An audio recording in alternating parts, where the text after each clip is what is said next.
What defines a true superpower? Is it the possession of nuclear weapons? If so, nations like Pakistan and North Korea would dominate globally, a notion they might promote to their citizens, but the truth is far more complex. Nuclear arsenals deter conflicts but don't secure victories. True dominance stems from cutting-edge weapons that neutralize an adversary's most advanced systems. India is now on the cusp of a transformative military leap. Not with one or two, but three revolutionary weapons. Their arrival will reshape modern warfare permanently. What are these weapons, and how will they redefine conflict? That's what we'll explore. Are fighter jets the ultimate aerial threat? Perhaps. Fighter jets, despite their prowess, have limitations. They typically detect threats ahead, but struggle to spot dangers approaching from behind. This is where AWACS, Airborne Early Warning and Control Systems, come in. These massive aircraft, equipped with powerful radar, can detect fighter jets by their radar cross-section from 200-300 kilometers away and larger planes from 400-500 kilometers. Unlike stationary air bases, AWACS are elusive, able to evade attacks by simply turning and flying away. Pakistan relies on several Chinese-supplied AWACS to bolster its defenses against India, ensuring greater airspace security. However, India has just revealed a game-changing weapon that could turn the tables, making life a nightmare for AWACS pilots. Russia possesses it. China has a version, but India is poised to surpass them with a superior weapon, a long-range air-to-air missile so lethal it can be launched from Indian airspace to obliterate enemy AWACS deep within their territory before they can react. This missile will track them down, and if they're grounded, the BrahMos will finish the job. Checkmate. The missile is the Astra 3, a next-generation AWACS killer with a 340 kilometers range, rivaling Russia's R-37M, but without its flaws. Most anti-AWACS missiles are large and cumbersome, impractical for agile, low-flying fighters. The French Meteor missile addressed this with a ramjet engine capable of targeting both fighters and AWACS, but it's slower at Mach 4 and limited to a 200 kilometers range. The Astra 3 is a game changer. Equipped with an active ESA radar like the Meteor, it can track stealth aircraft with precision. Even if it briefly loses its target, it can receive updated targeting data from other Indian fighters or AWACS to reacquire it. Whether targeting a low-flying jet or an AWACS 200 kilometers away, India has achieved something extraordinary, blending the best features of Russian, French, and NATO missile designs into a single flawless weapon.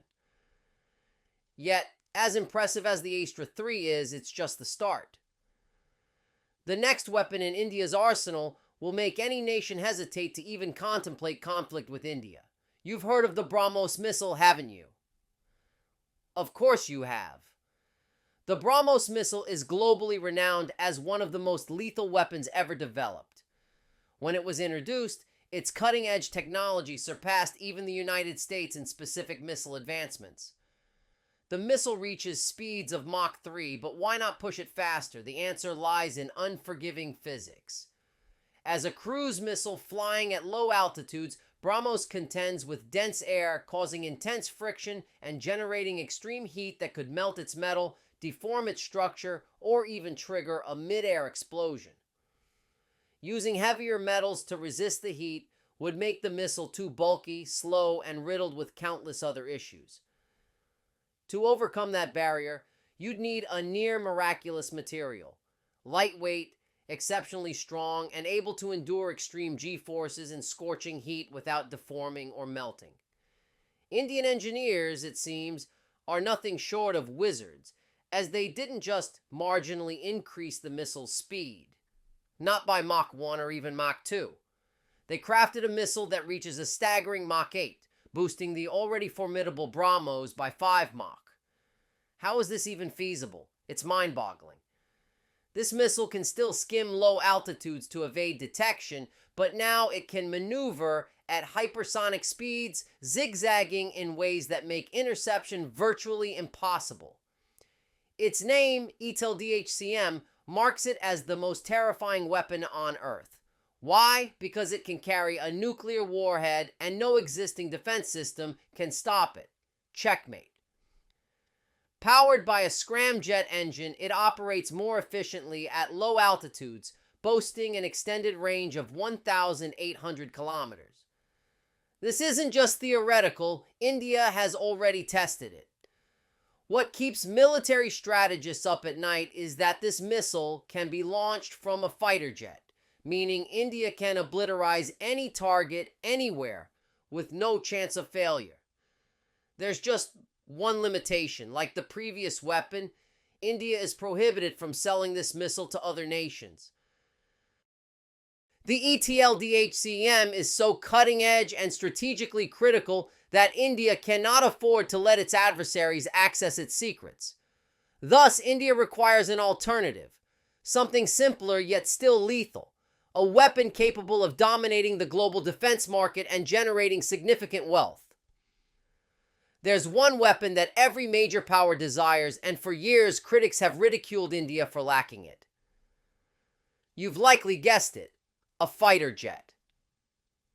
However, the reality is often misunderstood. Developing a fighter jet isn't just about crafting an aircraft. When you invest billions in the necessary infrastructure, you're not merely building a plane.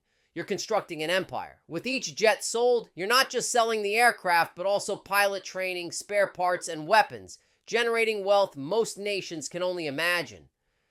Yet the true value lies beyond money. It's in something far more potent: data. Every fighter jet doubles as a flying intelligence gatherer, capturing every radar pulse and signal in the sky. When it detects another aircraft, it records its radar cross-section, unique signature, and every minute detail. Over time, this creates a database so powerful it can alter the course of wars. Consider this striking example.